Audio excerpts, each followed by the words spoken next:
नमस्कार, कैसे हैं आप लोग। आज हम बात करेंगे valence bond theory, page number 170 है ना। 117 पेज नंबर पर दिया हुआ वैलेंस बॉन्ड थ्योरी, चैप्टर हम लोग का chemical bonding and molecular structure. चलिए अब हम इसमें क्या पढ़ेंगे, वैलेंस बॉन्ड थ्योरी। इसके पहले हमने क्या पढ़ी थी, वैलेंस शेल है ना, जो इलेक्ट्रॉन पेयर रिपल्सन थ्योरी। ठीक, तो यहां पर है valence bond theory introduce by Hitler and London. ये हिटलर वो वाला हिटलर नहीं था,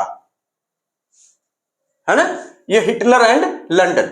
आगे बताया जा रहा है क्या कि further developed by Pauling and others. तो हिटलर और लंदन ने दिया था और उसके बाद क्या फर्दर डेवलप बाय हम कह देंगे पाउलिंग एंड अदर्स। पूछा नहीं जाता, फिलहाल एनसीईआरटी में लिखा हुआ है तो ठीक है, कोई दिक्कत नहीं। Valence bond theory based on किस पर बेस्ड कहेंगे, knowledge of atomic orbitals, electronic configuration, concept of overlapping of atomic orbitals, उसके बाद hybridization, principle of superposition and उसके बाद वेरिएशन। ठीक है, principle of variation and superposition, इसको भी लिख लीजिए क्या करना है। Principle of variation and superposition. अब क्या होती है वैलेंस बॉन्ड थ्योरी, हमें जानना तो ये है। ठीक है, ये सब तो याद रहेगा कि एटॉमिक ऑर्बिटल्स, ठीक है, कोई नई चीज नहीं है यहाँ पे कि एटॉमिक ऑर्बिटल्स क्या होती है, इसकी नॉलेज तो थी ही। इलेक्ट्रॉनिक कॉन्फ़िगरेशन की नॉलेज भी आ जाएगी थोड़ी देर में, है ना, ये आ ही गई होगी। ये सारी चीजों के बेसिस पर ये इसी पे बेस्ड थी वैलेंस बॉन्ड थ्योरी। अब ये वैलेंस बॉन्ड थ्योरी है क्या, कैसे इसको समझे, सवाल तो अब असली यहां से। तो इसके लिए बताया जा रहा है कि कंसीडर टू हाइड्रोजन एटम। आप टू हाइड्रोजन एटम को कंसीडर कर लीजिए, ए एंड बी, है ना। चलिए इसको नोट कर लीजिए जरा, फिर उसके बाद एकदम एक सिरे से, ताकि एक ही बार में पूरा आ जाए, एक ही बार में पूरा आ जाए, क्योंकि इसको दो पार्ट में नहीं करना, ठीक है ना। तो इसको नोट कर लीजिए जरा। तो पहले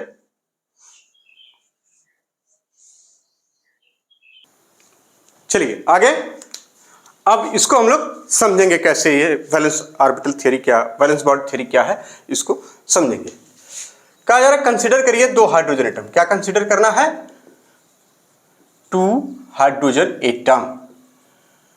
ये टू यहां बना लीजिए, हाइड्रोजन एटम, और आप नाम दे दीजिए ए एंड बी।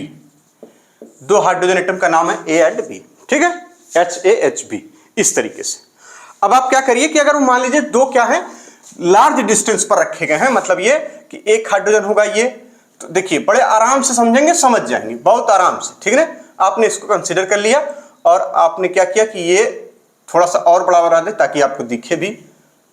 एक है ये Na, मतलब एक हाइड्रोजन उसका न्यूक्लियस, यानी हाइड्रोजन ए और उसका न्यूक्लियस। यहां क्या होगी उसकी ऑर्बिटल जो चारों तरफ होती है। आप इसको पूरा बनाना चाहे पूरा बना लें, आधा बनाना चाहे आधा बना लें, तो हम इतना बना लेंगे। इसमें होगा एक इलेक्ट्रॉन, चूंकि आपको पता है हाइड्रोजन में एक ही इलेक्ट्रॉन होता है, एक प्रोटॉन होता है, कोई न्यूट्रॉन नहीं होता, ठीक है ना, प्रोटियम वाली कंडीशन, ठीक। दूसरा इसी तरीके से आप बना लीजिए NB, ठीक, और इसकी ऑर्बिटल ऐसे है, इसमें भी एक इलेक्ट्रॉन यहां। अब ये दोनों क्या है इस समय, एट लार्ज डिस्टेंस, बहुत ज्यादा दूरी पर है, तो कोई अप्रोच या कोई इंटरेक्शन इनमें नहीं होगा, ठीक है। यहां पे क्या होगा, कोई इंटरेक्शन नहीं है। ये कहां है, कहेंगे लार्ज डिस्टेंस पर। ये कहां है, लार्ज, ठीक, डिस्टेंस। अब ये दोनों एक दूसरे से अप्रोच करेंगे, ये दूसरे से क्या करेंगे, अप्रोच करेंगे। अब जब अप्रोच करेंगे एक दूसरे से, अप्रोच का मतलब पास आएंगे एक दूसरे, है ना। अब ये क्या किए, अप्रोच करना शुरू किए, तो क्या होगा, पास आएंगे। जब पास आएंगे और इधर की तरफ है इसकी जो इलेक्ट्रॉन, और यहां एकदम पास आ जाएगा आपका NB, थोड़ा सा पास हो गया, और ये है इसका इलेक्ट्रॉन, ये यहां। अब देखिए जैसे ये अप्रोच करेंगे तो इनमें क्या होगा, यानी ये देखिए इस न्यूक्लियस और इस न्यूक्लियस में थोड़ा सा नीचे बना दे रहे हैं ई को, ताकि आप आराम से एकदम समझ पाए। कोई दिक्कत तो नहीं, कोई दिक्कत हो तो बोल दीजिए। अभी भी ये इलेक्ट्रॉन, अब इसमें क्या होगा, जैसे देखिए न्यूक्लियस क्या होता है, पॉजिटिव चार्ज होता है, आपको पता ही है कि उसमें प्रोटॉन है, उसमें पॉजिटिव चार्ज होगा, तो न्यूक्लियस पॉजिटिव चार्ज। तो इसके और इसके बीच क्या लगेगा, कहेंगे रिपल्सन। क्या लगेगा, रिपल्सन। इलेक्ट्रॉन चूंकि नेगेटिव चार्ज होता है तो इसके इसके बीच क्या लगेगा, कहेंगे रिपल्सन। लेकिन इस वाले के यानी इसके इस न्यूक्लियस यानी जो बी का न्यूक्लियस है, इसके और इसके बीच क्या लगेगा, कहेंगे अट्रैक्शन। ठीक इसी तरह से इसके और इसके बीच क्या लगेगा, कहेंगे अट्रैक्शन। क्लियर है बात। अप्रोच करने के बाद यही कंडीशन आएगी, यानी इनके और इनके बीच इलेक्ट्रॉन यानी हाइड्रोजन ए के इलेक्ट्रॉन और हाइड्रोजन बी के इलेक्ट्रॉन के बीच क्या लगेगा, रिपल्सन। न्यूक्लियस के बीच रिपल्सन, इसका न्यूट्रॉन और इसके बीच इसका न्यूक्लियस और इसके बीच अट्रैक्शन। क्लियर है बात। तो यहां पे आप लिख दीजिए, यहां पे क्या होगा, रिपल्सन और यहां पे अट्रैक्शन। तो ये क्या हो रहा, कहेंगे यहां पे हो रहा अट्रैक्शन, और यहां पे क्या हो रहा, ये रेड वाले पे क्या दिखाया गया, रिपल्सन। इतनी बात आप पहले नोट कर लीजिए, इतनी बात नोट कर लीजिए, फिर आगे इसी को कंटिन्यू करते हैं। यानी इतनी बातें आपने नोट कर ली कि यहां पे जब ये अप्रोच कर रहे हैं तो यहां पे अट्रैक्शन हो रहा और ये रिपल्सन हो रहा, जैसा कि दिख भी रहा। यानी इसका मतलब हम ये कह सकते हैं कि जब ये दो एटम हाइड्रोजन के आपस में जब यहां पे अप्रोच करते हैं तो न्यू फोर्स डेवलप हो जाता है। नया फोर्स कौन सा, कहेंगे force of attraction and force of repulsion. कौन सा फोर्स, फोर्स ऑफ अट्रैक्शन या फिर फोर्स ऑफ रिपल्सन कह लीजिए। ठीक है ना। तो ये बातें आप पहले नोट कर लीजिए, फिर आगे चलते हैं। ठीक,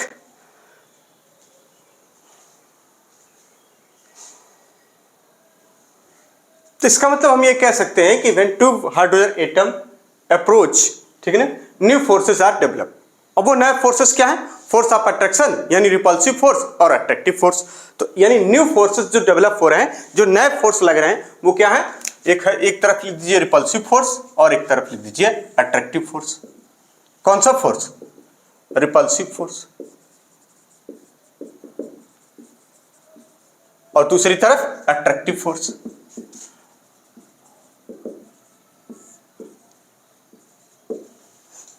अट्रैक्टिव फोर्स। अब जो रिपल्सिव और अट्रैक्टिव फोर्स है, आप ये कैसे डिफाइन कर लेंगे, यानी इसकी अट्रैक्टिव फोर्स और रिपल्सिव फोर्स की हम बात करें तो आप कहेंगे कि एक जो रिपल्सिव फोर्स है और जो अट्रैक्टिव फोर्स है वो किस टाइप का है।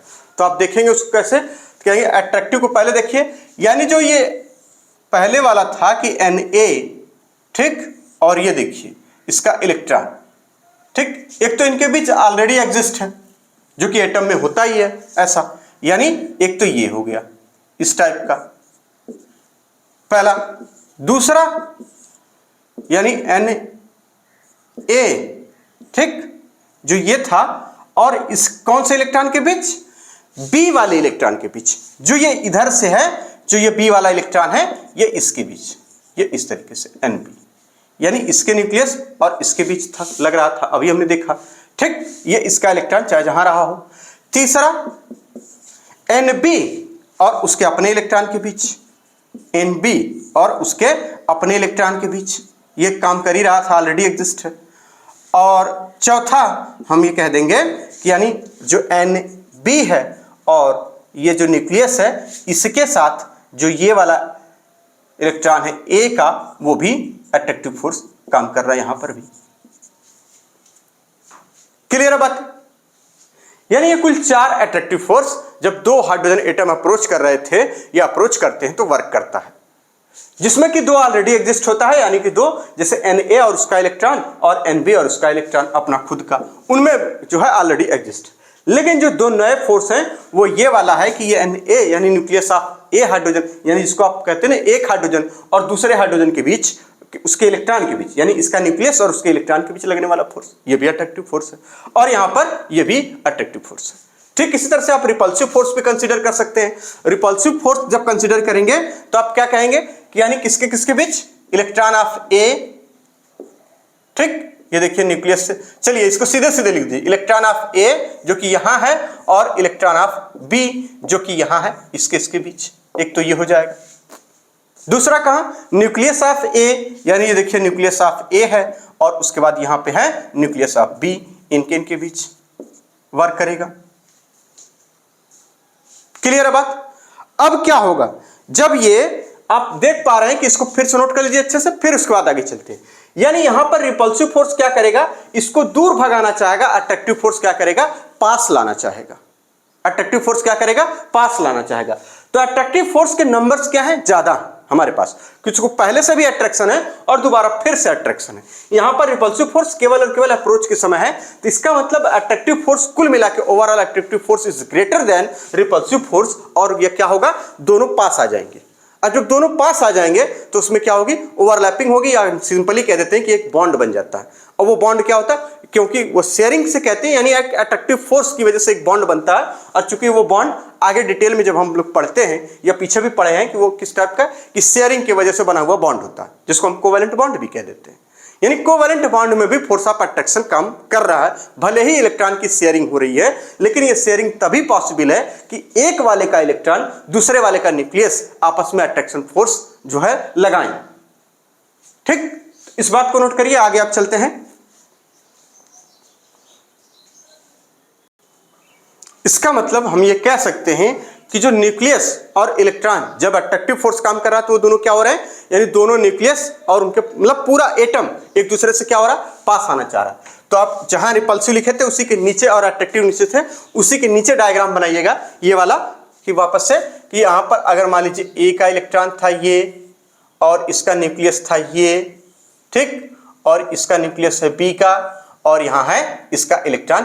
ठीक, ये देखिए, इसको दिखाने का तरीका क्या है कि ये जो ऑर्बिटल है ना, यहाँ पे आप कहते हैं ना ये सेल है, ये सेल, इसमें ये इलेक्ट्रॉन यहाँ, और इस तरीके से यहाँ दिखा लेंगे तो आप कह देंगे यहाँ पे। बस थोड़ा दिखाने का तरीका एनसीईआरटी में अलग किया है और कोई बड़ी बात नहीं है। तो यानी ये कहाँ लिख रहे हैं हम लोग, अट्रैक्शन के नीचे, इसको अट्रैक्शन के नीचे लिखिएगा जो इधर लिखा था, ठीक है ना। इनके बीच क्या हो रहा है, क्या ये देखिए, इसके बीच यहाँ पर ये और इसके बीच यहाँ पर ये काम कर रहा है। इसी तरह से इसके बीच ये और इसके बीच ये काम कर रहा है। तो ये क्या हो रहा है, यानी ये एक दूसरे से क्या कर रहे हैं ये। इसका मतलब आप अगर थोड़ा सा इसको अगर जैसे कि एनसीईआरटी में बनाया गया है कि आप इसको थोड़ा सा दूर कर लेंगे तो आप और बेहतर बना सकते हैं। हालांकि बनाने के लिए तो नीट एग्जाम में आएगा नहीं, ठीक है, तो घबराने की जरूरत बिल्कुल नहीं। यानी ये एक दूसरे से क्या हो रहा है, कह रहे पास आना चाह रहे हैं। ये क्या है, पास आना चाह रहे हैं। यानी ये क्या है, तो कह रहे हैं ये देखिए ना, ये इस तरीके से सेल है, ये इसका न्यूक्लियस और ये इसकी सेल, और सेल में मौजूद इलेक्ट्रॉन, यानी फर्स्ट सेल और उसमें मौजूद इलेक्ट्रॉन, ये इस तरीके से है मामला कुछ। तो ये जब दोनों पास आ रहे हैं तो ये अट्रैक्शन फोर्स काम कर रहा है। यानी ये सब क्या है, अट्रैक्शन फोर्स, ये सारे क्या है, अट्रैक्शन फोर्स हैं, सारे के सारे अट्रैक्शन फोर्स हैं। आप जिसको भी बना लीजिए, ये सब क्या है, अट्रैक्शन फोर्स या अट्रैक्टिव फोर्स। जब ये अट्रैक्टिव फोर्स है तो ये क्या करेगा, यानी टेंड टू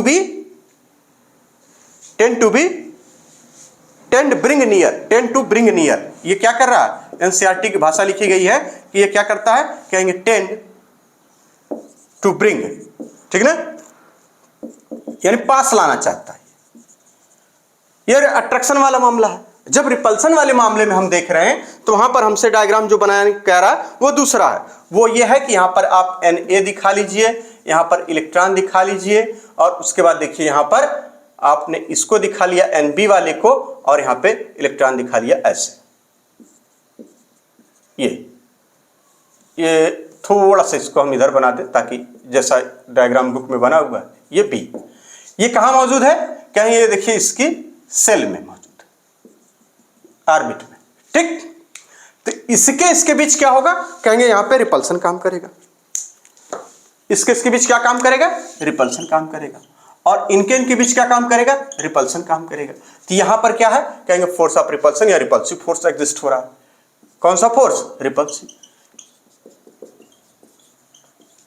जब यहां रिपल्सिव फोर्स, यहां अट्रैक्टिव फोर्स, तो ये क्या करेगा, यानी ये टेंड्स टू बी अपार्ट, है ना, tends to be push apart. इसको लिख लीजिए, यानी टेंड टू बी पुश, दूर भगाना चाहेगा। क्या करेगा, दूर भगाना चाहेगा। लेकिन ओवरऑल हमें पता है कि force of new attractive force is greater than new repulsive force.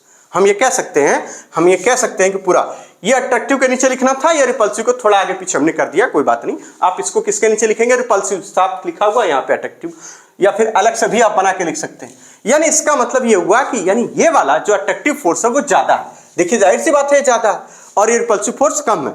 तो ओवरऑल हम ये पता कर ले रहे हैं कि यानी न्यू अट्रैक्टिव फोर्स। एकदम देखिए भाषा पूरी लिखी हुई या उसी को हम लोग समझ भी रहे हैं। मजेदार बात ये भी, new attractive force is greater than new repulsive force. किससे? New repulsive force.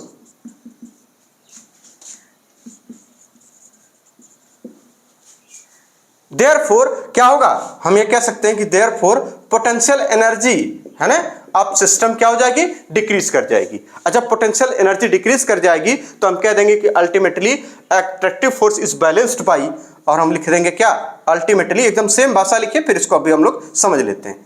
यानी अल्टीमेटली, ठीक, ultimately attractive force is balanced by repulsive force।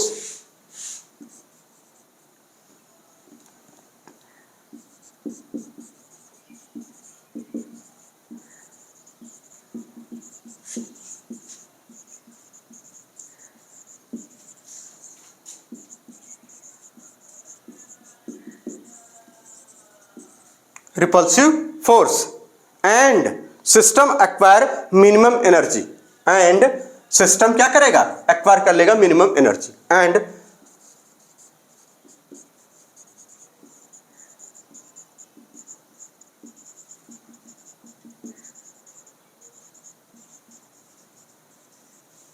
Energy, ठीक, and at this stage hydrogen hydrogen bond is formed, and at this stage लिखिए, and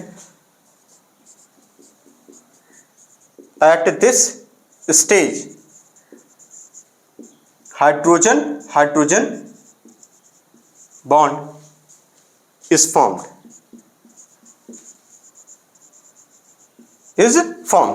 ठीक, and energy released is equal to bond enthalpy। इसी में आगे and energy released is equal to, अब इसको और थोड़ा सा समझेंगे, energy released is equal to bond enthalpy।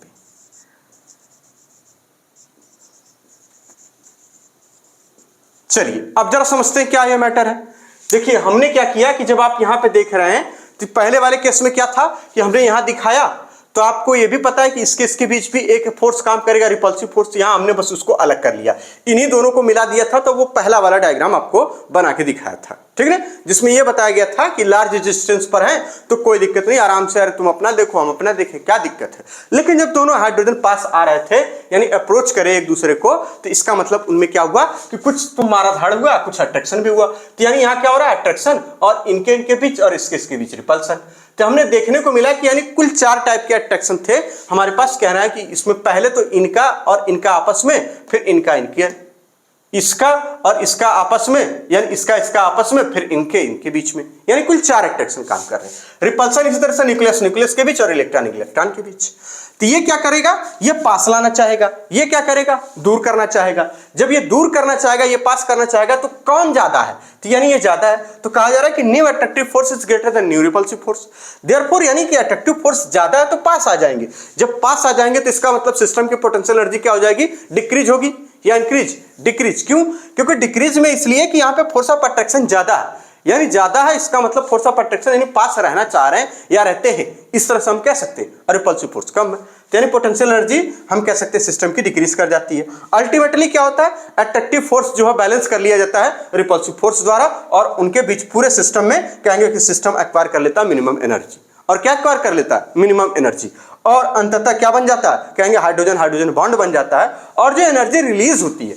अब देखिए जाहिर सी बात है कि 2 एटम चुपचाप रखे थे, उनकी अपनी एक पोटेंशियल एनर्जी थी उस समय, लेकिन जैसे ही पास आए एनर्जी रिलीज होगी, एनर्जी रिलीज होगी तभी तो सिस्टम क्या होगा, स्टेबलाइज होगा। यानी H2 मॉलिक्यूल जो बन रहा है, कि हम कह रहे हैं कि एक मॉलिक्यूल H2 बन रहा है यहाँ पे, तो इसका मतलब यह है कि H बॉन्ड है। जब H बॉन्ड की बात चल रही है तो इसका मतलब यह है कि सिस्टम स्टेबलाइज हो रहा है, तो इसका मतलब यही है कि पोटेंशियल एनर्जी H की अपेक्षा H2 की कम होगी, H की अपेक्षा H2 की कम होगी, तो इसकी पोटेंशियल एनर्जी क्या हो रही है, डिक्रीज कर जा रही है। तो इसी को बताया जा रहा है कि system acquire minimum energy and this stage hydrogen hydrogen bond is formed. अब मिनिमम एनर्जी कब मिनिमम होगी, जब ये ज्यादा से ज्यादा एनर्जी निकाल दे। तो जो अट्रैक्शन हो रहा है उसकी वजह से एनर्जी क्या हो रही है, रिलीज हो जा रही है, एनर्जी बहुत ज्यादा निकल जा रही है, और फाइनली जब हाइड्रोजन हाइड्रोजन बॉन्ड बन जाता और जितनी एनर्जी सिस्टम से निकल जाती है तो हम उसे कह देते हैं क्या, bond enthalpy of H2 molecule. Clear है बात? कोई टफ लग रहा है क्या? बहुत आसान तो है। ठीक, अब आगे की कहानी, इसका मतलब हमें अब क्या पढ़ना होगा, इसका मतलब यह कि हम एनर्जी का रिलेशन इसका हम देख सकते हैं। कैसे देखेंगे, चलिए इसको नोट कर लीजिए, फिर आगे चलते हैं एनर्जी का रिलेशन देखते हैं कि जब दूर था तो एनर्जी क्या थी, पास है तो की एनर्जी क्या है। चलिए ये डायग्राम बड़ा इंपॉर्टेंट है क्योंकि इससे भी सवाल अब कई बार ये पूछा जा चुका है जेईई मेंस में खासतौर से, और नीट में शायद नहीं पूछा है, ठीक है ना, लेकिन पूछा जा सकता है क्योंकि जेईई मेंस में कई बार पूछा गया और शायद नीट में भी पूछा गया हो, देखना पड़ेगा, है ना। फिजिक्स में केमिस्ट्री में दोनों में डायग्राम कॉमन है। ठीक, चलिए इधर की तरफ एनर्जी के पैरामीटर्स बनाए गए हैं, यहां पर है 0, यहां पर है पॉजिटिव और यहां इधर की तरफ निगेटिव। ये जो डिस्टेंस है कह रहे हैं इंटरन्यूक्लियर डिस्टेंस है बिटवीन हाइड्रोजन एटम्स या फिर एटम्स, है ना, इसको लिख लीजिए इंटरन्यूक्लियर डिस्टेंस। इधर की तरफ बनाया गया इंटर न्यूक्लियर डिस्टेंस। अब सुनिए, इस ग्राफ को देखने का तरीका उल्टा होता है। उल्टा मतलब समझते हैं, यानी इधर से इधर देखना होता है। जब इंटरन्यूक्लियर डिस्टेंस बहुत ज्यादा तो उसके बीच जो एनर्जी है, ये कौन सी एनर्जी हम कह देंगे, पोटेंशियल एनर्जी। इधर की तरफ कौन सी एनर्जी कहेंगे, पोटेंशियल एनर्जी। पोटेंशियल एनर्जी ये ज्यादा ठीक टर्म है। ठीक, जब हाइड्रोजन एक दूसरे से बहुत दूर हैं तो जाहिर सी बात है आजाद हैं, आजाद और आजाद किस्म के लोगों के पास एनर्जी क्या होती है, बहुत ज्यादा होती है।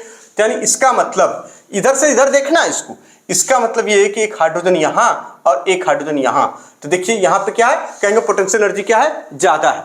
जब दोनों हाइड्रोजन यहां बहुत दूर दूर है तो इसका मतलब इनकी पोटेंशियल एनर्जी क्या है, ज्यादा है। ज्यादा है यानी हम कह देंगे जीरो नहीं है बल्कि जीरो के आसपास है। ठीक, जीरो नहीं है बल्कि जीरो के आसपास है। ठीक, कोई दिक्कत नहीं, यानी एक हाइड्रोजन ये है और एक हाइड्रोजन ये है और ये बता दिया गया कि इंटरन्यूक्लियर डिस्टेंस दोनों के बीच, दोनों पास आ रहे हैं तो एनर्जी क्या होगी, थोड़ी कम हो जाएगी। यानी एनर्जी क्या हो जाएगी, अब थोड़ी कम हो जाएगी। तो ये यहां पर मान लीजिए इतनी एनर्जी थी तो अब देखिए और थोड़ी निगेटिव हो जाएगी। और जब एकदम ओवरलैप कर जाएंगे, ये ऑर्बिटल हैं, जब ये ओवरलैप कर जाएंगे यहां पर तब एनर्जी क्या हो जाएगी, बिल्कुल मिनिमम हो जाएगी, कह देंगे यहां पर। ठीक, लेकिन अगर ओवरलैप से भी ज्यादा कुछ हो जाए, यानी आपस में एक अगर मिल जाए, बिल्कुल ओवरलैपिंग अगर बहुत ज्यादा हो गई तो एनर्जी क्या हो जाती है, कहेंगे बहुत ज्यादा हो जाती है। तब एनर्जी क्या होती है, बहुत ज्यादा। अब यहाँ पे इंटरन्यूक्लियर डिस्टेंस बिल्कुल ना के बराबर है ही नहीं, है ना, overlap.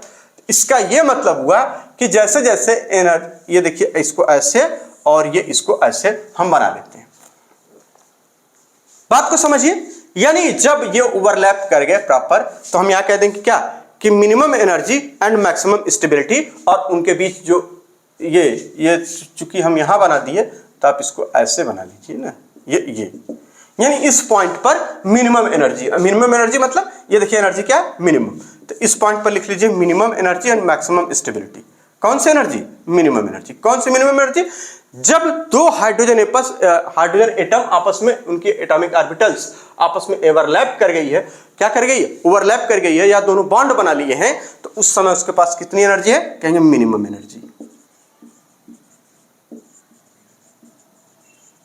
Minimum energy and stability क्या है, मैक्सिमम। तो लिख देंगे मैक्सिमम स्टेबिलिटी।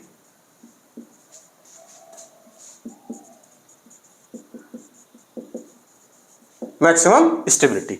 और ये जो एनर्जी का गैप है यहां से लेके यहां तक, हम ये कह रहे हैं ये क्या होता है, कहेंगे बॉन्ड इंथैल्पी। यही क्या हो जाती है, बॉन्ड इंथैल्पी हो जाती है इसकी।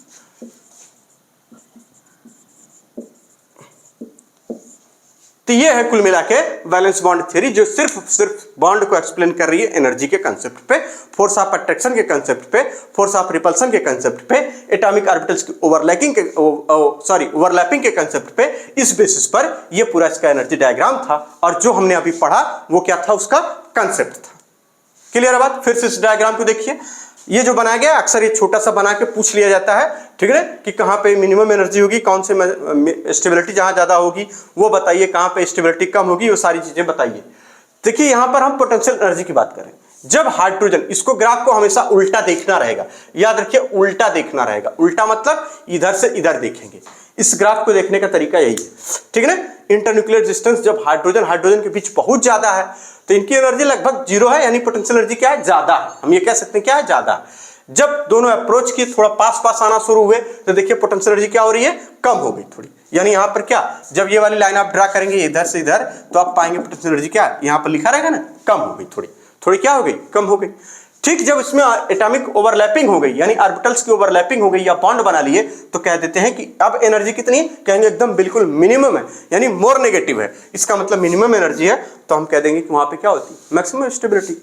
लेकिन अगर आपसे कहा जाए कि ये और ओवरलैप कर जाए तो भैया ये एनर्जी मिनिमम तो छोड़िए, 0 तो छोड़िए, क्या हो जाएगी, बहुत ज्यादा पॉजिटिव हो जाएगी। तो ये वाला जो यहां से शुरू किया गया है, इसका यही मतलब है कि जब ये आपस में और एक दूसरे पे ओवरलैप कर गए, मतलब ये हाइड्रोजन के ऑर्बिटल्स की बजाय न्यूक्लियस आपस में ओवरलैप कर गए, कहीं ऐसी सिचुएशन आएगी तो कहेंगे कि यहाँ पे क्या है, यहाँ पे बिल्कुल क्या है, कहेंगे मैक्सिमम एनर्जी हो जाती है। क्लियर बात है, इतनी कोई दिक्कत नहीं। तो इस डायग्राम को नोट कर लीजिए अच्छे से। ठीक, अब आगे चलते हैं ऑर्बिटल ओवरलैप कॉन्सेप्ट। इस डायग्राम को अच्छे से बिल्कुल नोट कर लीजिए। आपने नोट कर लिया, ठीक। तो यहां तक हमने पढ़ लिया कि वैलेंस बॉन्ड थ्योरी पूरा कंप्लीट पढ़ लिया। और उसके बाद हम नया टॉपिक आ रहा है, इसी में आगे की तरफ इसको एक्सप्लेन किया गया है, ऑर्बिटल ओवरलैप कॉन्सेप्ट। तो ये जो ऑर्बिटल ओवरलैप कॉन्सेप्ट है, ओवरलैपिंग ऑफ ऑर्बिटल्स है, ये दोनों चीजें हम लोग एक साथ पढ़ेंगे। उसके बाद type of overlapping and nature of covalent bond एक साथ पढ़ेंगे, ठीक। तो इसको हम लोग अब नेक्स्ट लेक्चर में ऑर्बिटल ओवरलैप कॉन्सेप्ट पढ़ेंगे। तब तक के लिए धन्यवाद, खूब मेहनत से एकदम पढ़ते रहिए, ठीक। तो मिलते हैं अब नेक्स्ट लेक्चर में ऑर्बिटल ओवरलैप कॉन्सेप्ट के साथ, ठीक।